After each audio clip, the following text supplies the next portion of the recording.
Orang yang melakukan penipuan merasa asing, penting untuk duit, beres.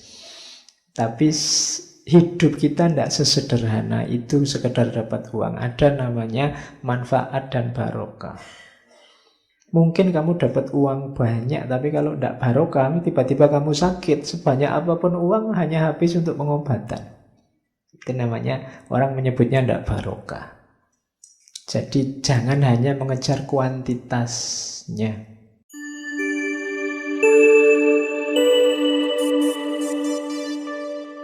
Terus, setelah ini terus di buku Lembaga Budi itu tentang kebaikan-kebaikan budi-budi beberapa profesi. Kalau ini saya ndak harus menjelaskan panjang lebar ya. Kalian pasti sudah familiar dengan penjelasan-penjelasan ini. Bagi yang buka usaha, ayo bahasa sekarang mungkin wira swasta. Ingin kalian jadi majikan sendiri, buka usaha apa, perhatikan budi ini. Jadi moral itu selain demi kualitas usahamu juga kalau dalam agama ada namanya barokah. Jadi mungkin untungnya secara kuantitas jadi kecil, tapi barokah. Untungnya kecil, manfaatnya lebih besar daripada kuantitasnya. Yang kamu rasakan dalam hidupmu atau dalam hidupnya orang lain, itu namanya barokah. Di antara jalannya agar usahamu barokah, penuhi budi-budi ini, akhlak-akhlak ini kalau menurut Hamka. Yang pertama ilmu, itu pasti ya. Kalau tidak ada ilmu ya tidak mungkin kamu buka usaha, jangan nekat. Tidak ngerti ilmunya. Kalau main komputer, main HP tidak bisa, ya jangan buka usaha reparasi handphone. Itu namanya bunuh diri. Ya. Jadi harus tahu ilmunya. Yang kedua percaya diri, pasti ya. Harus pede, kalau masih ragu-ragu dimantapkan lagi niatnya dan kepercayaan dirinya. Yang ketiga niat, kemauan. Yang keempat manajemen waktunya diperbagus. Yang kelima fokus. Kenapa banyak usahamu yang mungkin di antara kalian sekali dua kali pernah bikin usaha apa, biasanya tidak fokus.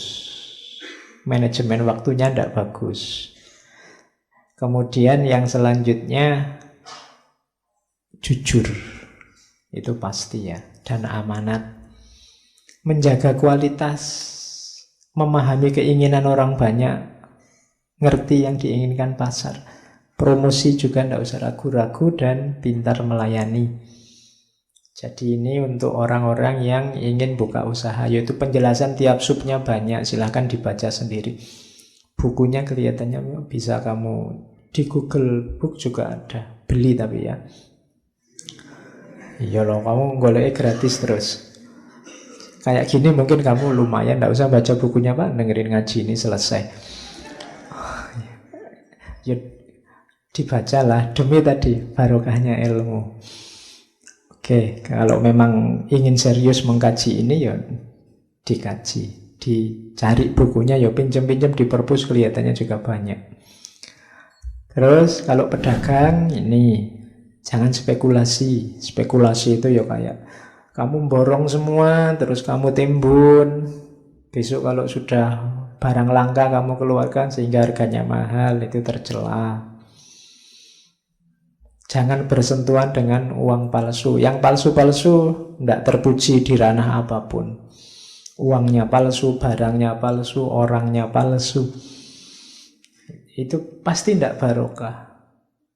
Jalur yang jelek, mungkin kamu dapat sesuatu kan. Kamu sering kadang-kadang ditelepon orang nipu, WA-mu dibajak untuk nipu, itu kan kita sumpek dengan itu. Orang yang melakukan penipuan merasa asing, penting untuk duit, beres.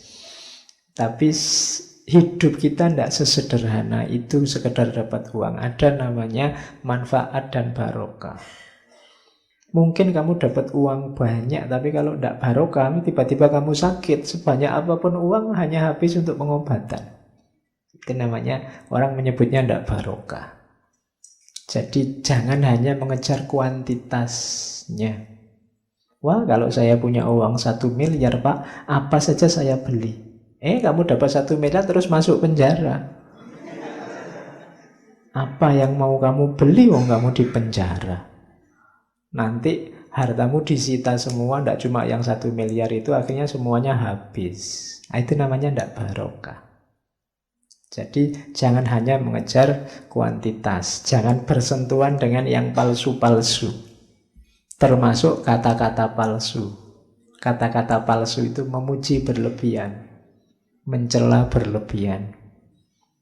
Itu palsu. Nyatakan kalau ada cacat apa adanya, jangan curang, jelaskan harga resminya. Mungkin kalau kamu mau jujur, ya saya ngambil untung sekian, harga pasarnya sekian.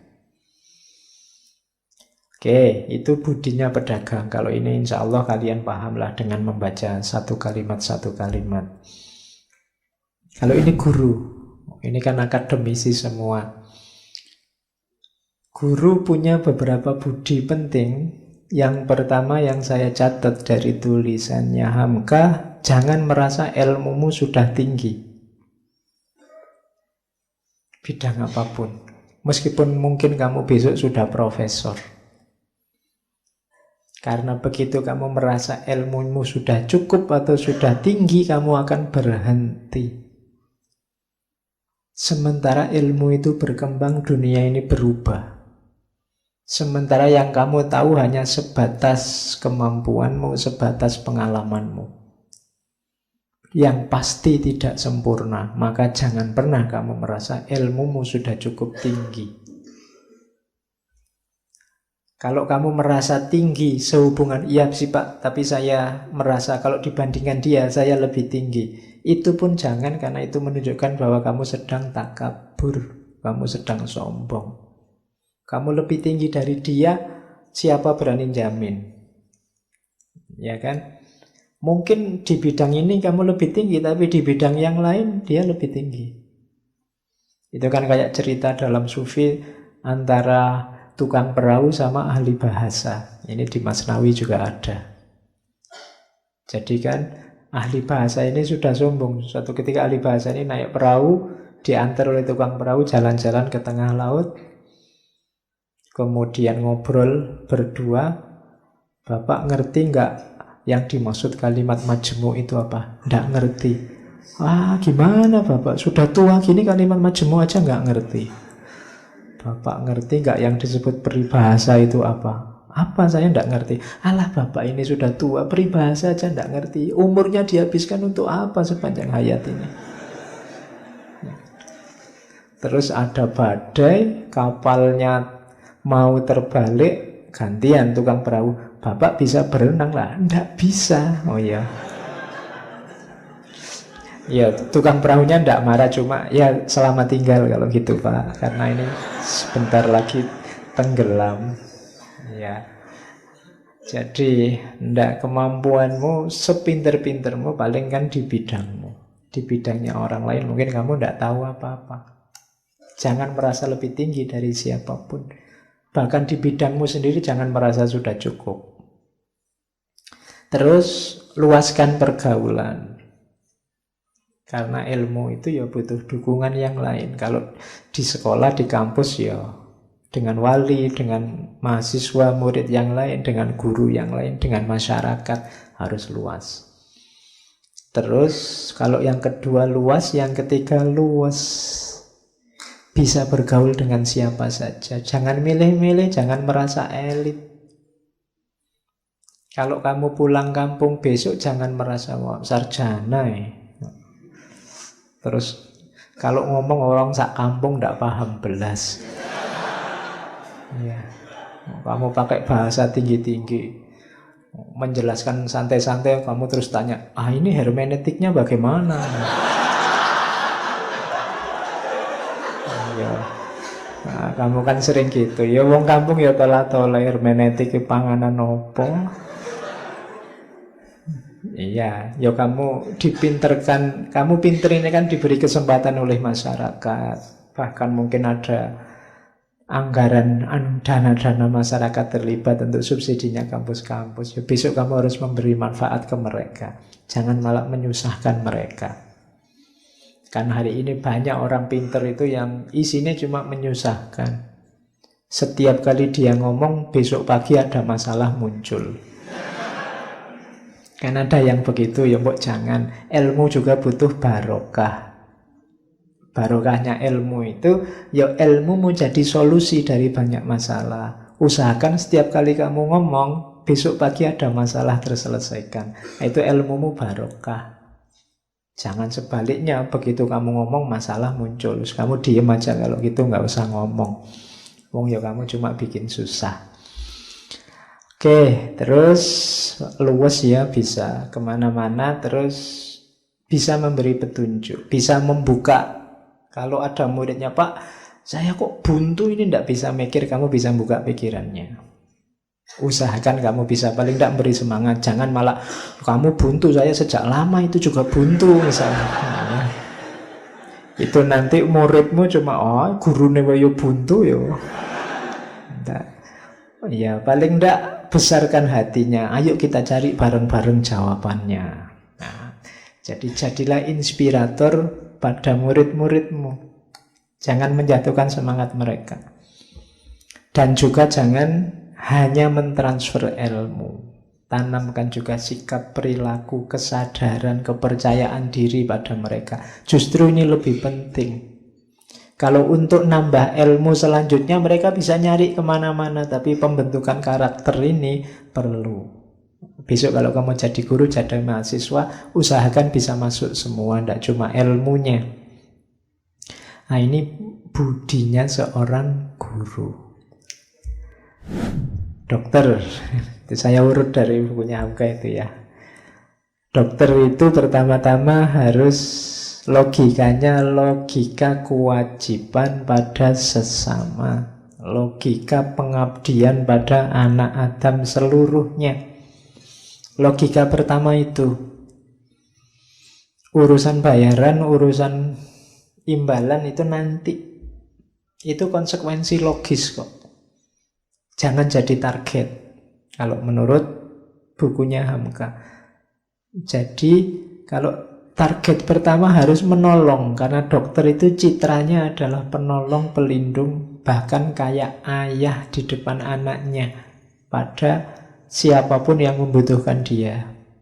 Kalau di sini ada mahasiswa kedokteran, yang pertama memang harus kemanusiaannya.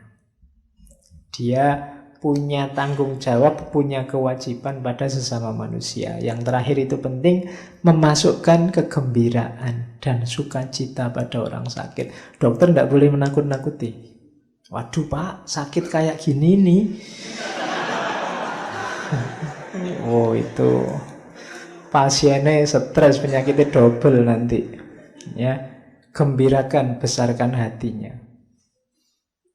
Oke, kan sekarang banyak tuh yang dokter yang bisa menggembirakan, meskipun yang bikin sumpek juga ada. Ini Bapak kalau 3 hari tidak sembuh berarti gawat itu Pak, kembali lagi ke sini saya. Nah, ya. Jadi menakut-nakuti tidak boleh. Masukkan rasa gembira dalam hati pasiennya. Ya, yang dokter nanti ngerti akan ada kode etiknya. Yang jelas kemanusiaan yang jadi dasarnya. Ya kalau di Indonesia mungkin dokternya baik-baik. Kalau di film India itu banyak yang dokternya nyebeli. Di film tapi tidak tahu aslinya. Mungkin ya ndak ya. Ndak, beda. Oke. Terus. Nah, kalau ini pembela hukum, pengacara. Pembela hukum itu kalau dulu namanya pokrul. Hati-hati, ada yang jelek, ada yang bagus. Yang jelek itu dulu dikasih nama pokrul bambu. Bambu itu bahasa Jawane pring. Kan banyak orang kayak Sosro Kartono itu memaknai bambu sebagai positif. Tapi kalau ini bambu dengan makna negatif. Pokrul bambu itu orang yang banyak ngomongnya tapi isinya kosong. Kalau kamu bikin kentongan dari bambu itu kan dipukul kan keras itu. Tapi jangan isinya nggak ada apa-apanya. Keras di luar, dalamnya kosong.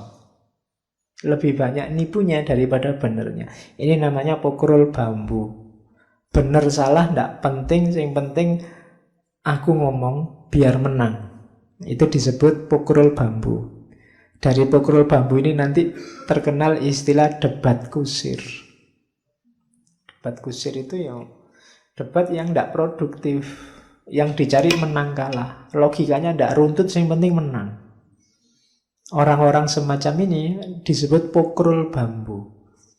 Nah, kalau kalian lihat TV nanti banyak.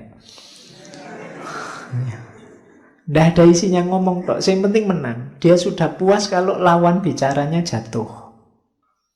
Targetnya cuma itu, bukan perbaikan sosial, bukan kemuliaan kemanusiaan. Yang penting musuhnya kalah, mau itu dong. Itu namanya pokrol bambu. Yang baik itu pembela hukum ya pokrol, tapi pokrol yang bertanggung jawab, berilmu, berpengetahuan, bijaksana, kuat hujahnya. Jadilah pembela hukum yang baik. Kemudian yang diperjuangkan ya hanya kebenaran. Tidak peduli apapun selain keadilan. Mungkin dapat tugas membela yang salah, ya dibela agar yang salah ini seandainya dapat hukuman sesuai dengan kesalahannya. Bukan jadi sasaran balas dendam yang berlebihan. Bukan kok terus yang salah gimana caranya jadi benar. Nah, itu namanya pembela hukum yang baik. Jadi pokrol yang luas pengalaman, pengetahuan, kalau ngomong juga baik dan argumentasinya juga baik. Nah, ada quote dari Hamka, seorang guru mendidik muridnya, walaupun murid itu nakal. Seorang pembela membela pesakitan walaupun yang dibela bersalah. Seorang dokter mengobati pasiennya walaupun pasien itu tidak bisa membayar. Karena kenakalan murid, kesalahan, pesakitan, ketidakmampuan pasien itu tantangan-tantangan bagi guru, bagi pembela, bagi dokter. Bukan sesuatu yang harus dihindari. Kalau dia menghindar murid yang nakal, bukan guru yang sejati. Yang dicari yang baik-baik saja, ya wis apik. Mesti aja hasilnya apik. Yang luar biasa itu yang semula nakal tapi terus jadi bagus. Ini guru yang luar biasa. Pembela juga begitu. Pesakitan yang orang sudah marah mungkin digantung saja, dibakar saja, tapi dia bisa membela dan dihukum sesuai kadar kesalahannya, itu pembela yang bagus. Dokter yang mengobati yang tidak bisa membayar, tidak apa-apa. Yang pertama-tama kemanusiaannya. Urusan bayar nanti kita cari bareng-bareng. Ah, ini dokter yang baik. Kalau versinya Hamka. Pak, kok ya relevan Pak sama hari ini? Itu Hamka kan ngomongnya dulu. Hamka itu lahir 1908, meninggalnya 1981. Kok masih cocok Pak? Ya berarti memang jangan-jangan situasinya tidak berubah sejak dulu. Oke, pengarang. Hari ini kan banyak pengarang ya. Kalian kan beberapa kan juga nulis-nulis buku. Perhatikan pengarang itu karakter-karakter ini.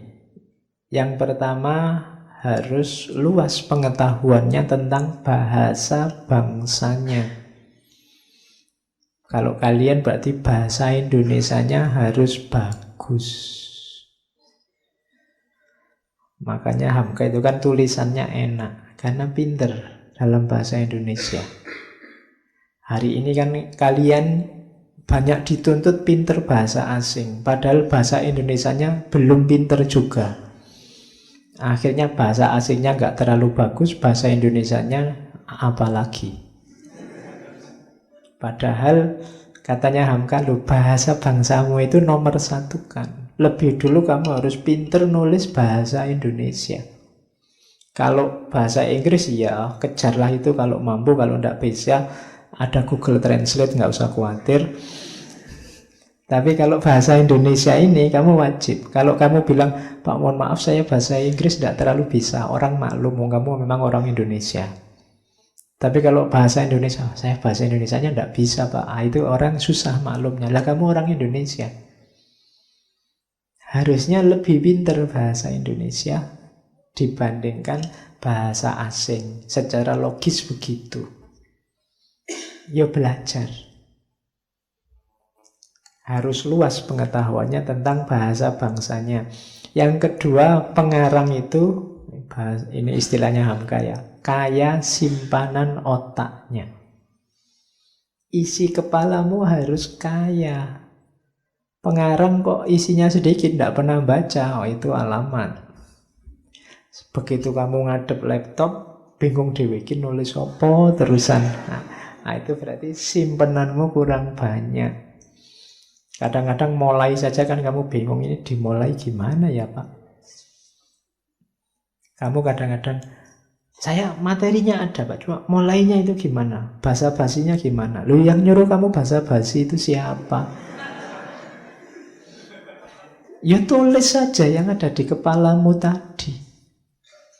Nanti tipis Pak. Lu ya targetnya kan apa yang ada di kepalamu diomongkan, bukan tebal tipisnya. Ya nanti kalau kurang tebal ya gampang, spasinya direnggangkan. Kan tebal-tebal sendiri, fontnya dibikin 30 apa berapa ya. Nanti kan tebal. Sering mahasiswa kan begitu, kalau disuruh bikin makalah susah Pak bikin tebal.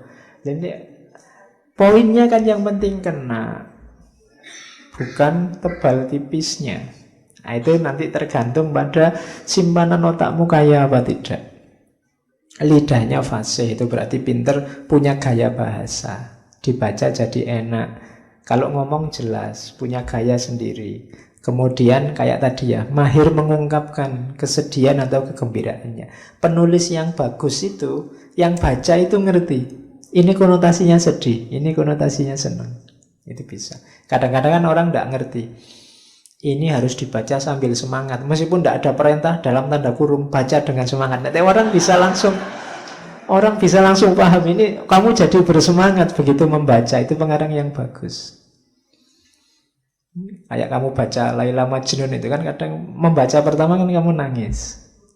Wah iya ya, ini rasanya terharu sekali. Itu pinternya yang nulis, pinternya yang ngarang. Nah, kamu juga harus bisa, kalau memang mendeklarasikan diri jadi pengarang, bisa mengaduk emosi pembacanya.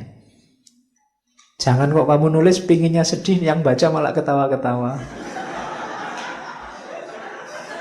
Iya. Nanti kualik itu namanya. Atau jangan-jangan kamu enggak Pak, saya memang spesialis nulis yang kebalik.